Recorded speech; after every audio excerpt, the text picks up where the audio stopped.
Hello everyone.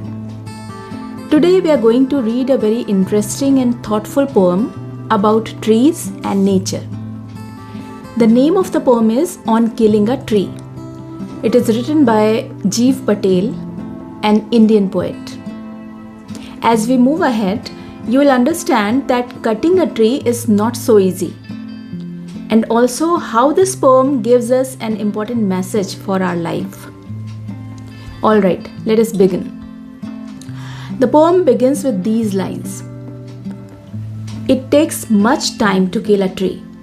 Not a simple jab of the knife will do it. The poet says something very clearly here, that killing a tree takes a lot of time. It is not easy. A jab means a quick small cut. So the poet is saying that just one small cut with a knife or with an axe cannot kill a tree. A tree is stronger than we think. Now the poet tells us how a tree grows. It has grown slowly, consuming the earth, rising out of it, feeding upon its crust, absorbing years of sunlight, air, water. In these lines, the poet explains that a tree grows slowly. It takes many years.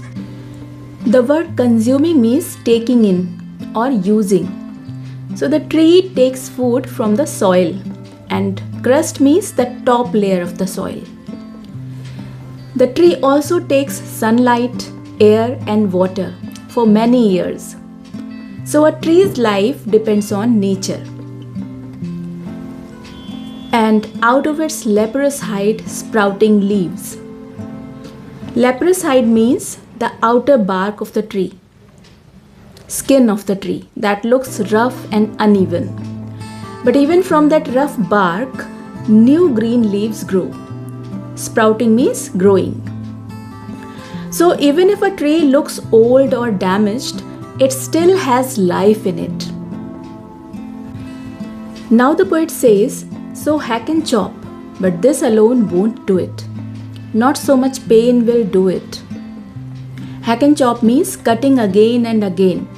The poet says that even after so much cutting, even after so much blows, the trees will not die.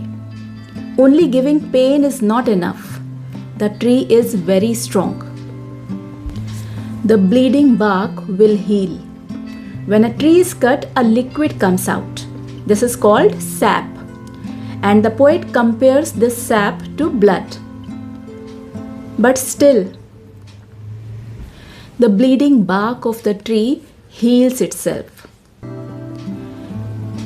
And from close to the ground will rise curled green twigs, miniature boughs. Small green branches grow again from near the ground. Twigs are small branches and boughs are big branches. So the tree starts growing again, which if unchecked will expand again to former size. Unchecked means not stopped. If no one stops its growth, the tree will grow again to its former size, to its original size. This shows that nature has self-healing power, the power to heal itself. Now the poet becomes serious. No, the root is to be pulled out of the anchoring earth.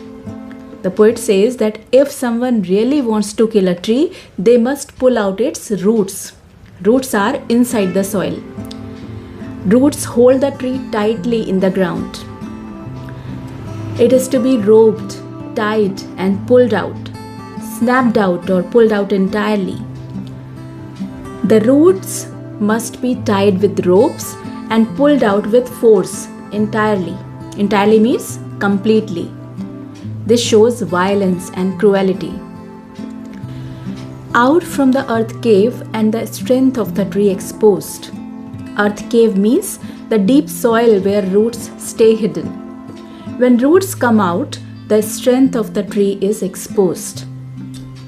The source, white and wet, the most sensitive, hidden for years inside the earth.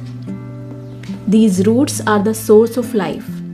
They are white, They are wet and very sensitive. They stay protected inside the soil for many years.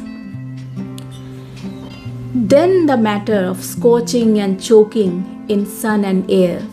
Scorching means burning in heat, and choking means not being able to breathe. Then the sun and air slowly destroy the roots. Browning, hardening, twisting, withering, and then it is done. The roots become brown. They become hard, twisted, and dry. Withering means drying and dying slowly. And after this, the tree finally dies. So, what is the poet trying to tell us? He is not teaching us how to kill a tree. He is showing us how cruel it is to destroy nature, to cut the trees. A tree takes many years to grow, but humans destroy it without thinking.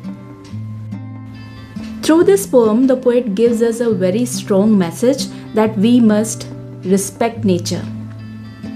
We must protect trees because harming nature is in fact harming ourselves.